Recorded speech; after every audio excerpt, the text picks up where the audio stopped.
ফুচকা কত করে? এই তো মামা 100 টাকা প্লেট। কি কর মামা 100 টাকা প্লেট? কালকে খেয়েছি 50 টাকা করে।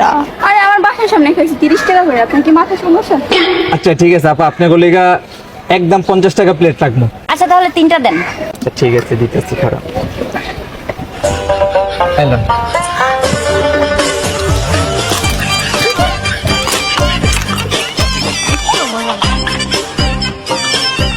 নেন মামা। ঠিক আছে আপু। ভাইয়া বিল কত হয়েছে? আপু বিল হইছে 3 জনের 150 টাকা। আচ্ছা দিচ্ছি আমি। আপু দাঁড়ান, আমার ফুচকার দোকানে একটা রুলস আছে, যেই মেয়ে সবচেয়ে বেশি সুন্দরী বিল ওই মেয়ে দিব। আচ্ছা আমি দিচ্ছি। না না আমি দিচ্ছি। এই আমি দিচ্ছি। কি বলছো শুনোস নাই? যে বেশি সুন্দর বিল সে দিবে। তুমি কি সুন্দর, নিজেকে সুন্দর দাবি করতেছো? কি মনে হচ্ছে তোমার? আজব। এই আমি আরে তোরা ঝগড়া করতেছিস কেন? বিল আমি দিচ্ছি তো। আরে আমি দিচ্ছি। ভাইয়া কি বলছে শুনিস নাই? বলছি। আপু আপনারা 3 জনই সুন্দরী, বিলটা আপনারা 3 জনই দেন।